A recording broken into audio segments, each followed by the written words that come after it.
శృతి కనకయ్య కూతురా? ఆ పిల్ల చాలా మంచిది వదిన. ఆ విషయం నాకు తెలుసు, కానీ ఈ పెళ్లి జరగదు విజయ్. ఆ అమ్మాయిని మర్చిపో. నువ్వు చెబితే అన్నయ్య ఒప్పుకుంటారు వదిన, నాకు ఆ నమ్మకం ఉంది. ఆ నమ్మకం నాకు లేదు. ఈ సంబంధం గురించి చెప్తే నన్ను తిట్టి ఇంట్లోంచి తరిమేస్తారు. ఆ తర్వాత నీ దుమ్ము దులుపుతారు. వెళ్ళు, నీ మీద ఆశలు పెంచుకోవద్దని ఆ అమ్మాయికి చెప్పు. ఇంతేనా, ఇంకేమైనా ఉందా? నీకేమైనా పిచ్చెక్కిందా ఏంటి? విచారపడాల్సిన విషయం చెప్తే విరగబడినవుతావే. మరేం చేయమంటావు? ఈ జన్మలో మన పెళ్లి జరగదు. నేను నీకు చెప్పానా మన ప్రేమ విషయం మీ అన్నయ్యకి తెలిస్తే నీ కాళ్ళు విరపడతాడని? ఇక మా నాన్న తెలిసిందంటే టైం బాంబులా పేలిపోతాడు. అందరికి తెలిసిందనుకో చెవులు కొరుక్కుంటారు. ఇక ఊరంతా సుడిగాలు వచ్చినట్టు ఊగిపోతుంది. పంచాయతీలో గోల్ అవుతుంది. ఆ తర్వాత మన పెళ్లి అవుతుంది. అప్పుడైనా మన పెళ్లి అవుతుందంటావా? నాకు నమ్మకం లేదు.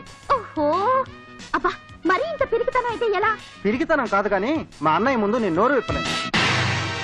నోరిప్పి మాట్లాడడానికి కాస్త ధైర్యంనా? ఏమిటది? ధైర్యం టానిక్.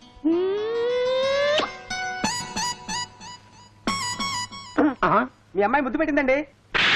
అది పెడితే మాత్రం నువ్వు పెట్టించుకుంటావు దొంగగాడితో కొడక. ఏంటండి ముద్దులు వాడికి గుద్దులు లాక? ఆడెవడరా? వాడేవాడంటండి ప్రెసిడెంట్ గారి తమ్ముడు విజయ్. మీ అమ్మాయి ముద్దులు పెట్టింది. ఇలాగే మీ అమ్మాయిని మీరు కొట్టండి. ఎవడ వాచిపోయింది కదరా. ఈ మాట మీ అమ్మాయి చేత మీరు అనిపించండి. అబ్బా, ఇక టానిక్ చాలు. 300 బాటిల్స్ తాగించాం. చాలదు, ఇంకా 200 తాగించాలి. చూసారా చూసారా, ఆ నా పరుగుని చెప్పు కింద దర్యాలు నడిపేస్తున్నాడయ్యా. ఏంటో చూస్తావు? పాపం కుర్రాడు కింద పడి నలిగిపోతుంటే. అయ్యో, ఈ పాటికి స్కోర్ 1000 దాటిపోయి ఉంటుందండి. నువ్వు బిర్యాదవా?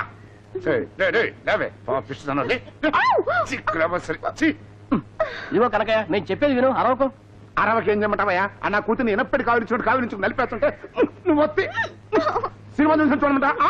రే నిన్ను ఊరికే అరవకుండా నేను చెప్పేది వినవయ్యా. అరవకేం చేయమంటావయ్యా? అరవద్దని చెప్పడానికి నువ్వెవరివి? నా రక్తం రైల్లో బొగ్గులాగా మండిపోతుంది.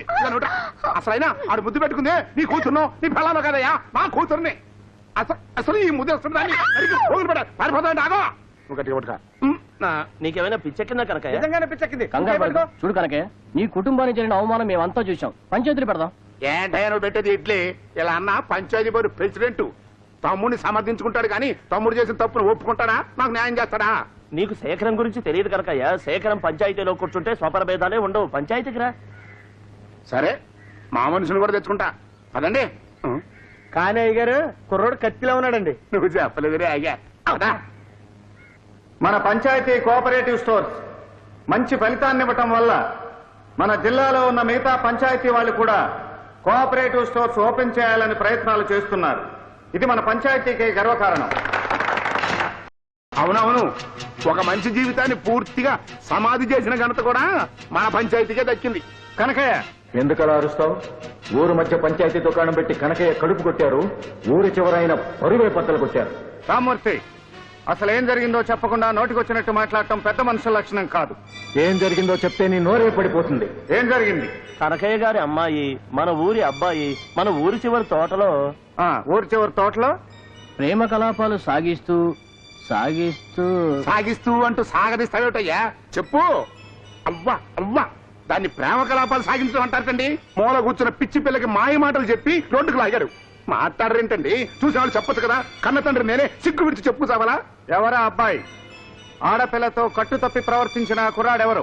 ఆ కుర్రాడి పేరు చెప్తే మాకు న్యాయం జరుగుతుందనే నమ్మకం లేదు. 10 మందికి న్యాయం పంచివ్వటానికే ఈ పంచాయతీ ఉంది. ఆ కుర్రాడు ఎవరైనా పర్వాలేదు, పేరు చెప్పండి. అతనెవరో కాదు, నీ తమ్ముడు విజయ్. విజయ్, మీ తమ్ముడిని అచ్చోసిన ఆంబోతులా ఊరి మీద వదిలిపెడితే ఈ ఊళ్ళో ఉన్న ఆడపిల్లల గత ఏమిటి చెప్పు. ఏమవుతుందండి, ఆలబాబు కూడా నాలాగే నెత్తిని చెంగేసి కూర్చుంటాడు. కాస్త తేడా పాడా వచ్చిందనుకోండి, పురుళ్ళు పోసి ఆసుపత్రి చుట్టూ తిరుగుతూ ఉంటాడు. అయ్యా శేఖరం బాబు, ఎంతెందుకు మీ పంచాయతీ సొమ్ములో 10 రూపాయలు ఖర్చు పెట్టి అంత విషం మా కుటుంబానికి ఇప్పించండి, తేడా వదిలిపోతుంది. బాబాయ్, ఇలారా, ఈ కుర్చీలో కూర్చో. బాబు, నేనా? అవును బాబాయ్, ఇది మా కుటుంబం మీద వచ్చిన అభియోగం. నేను విచారణ చేయకూడదు, నువ్వే విచారణ చేయాలి. పంచాయతీ ప్రెసిడెంట్కైనా పాలికాపుకైనా ఒకటే న్యాయం జరుగుతుంది ఈ చావిట్లో. ఈ కుర్చీలో కూర్చునే మనుషులు మారొచ్చు కానీ న్యాయం మారకూడదు. రా బాబాయ్, కూర్చో. ఆ బాబాయ్ నువ్వు కూర్చోబెట్టే మట్టి బొమ్మ నువ్వు ఆడమన్నట్టు ఆడతాడు. ఆ ఏ గూటి చిలక ఆ గూటి పలికే పలుకుతుందండి. మీరు నోటికొచ్చినట్టు మాట్లాడకండి.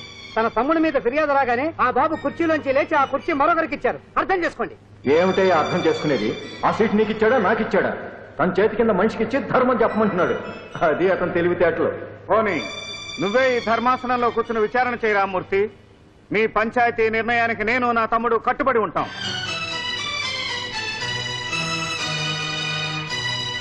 రామూర్తి గారికి జై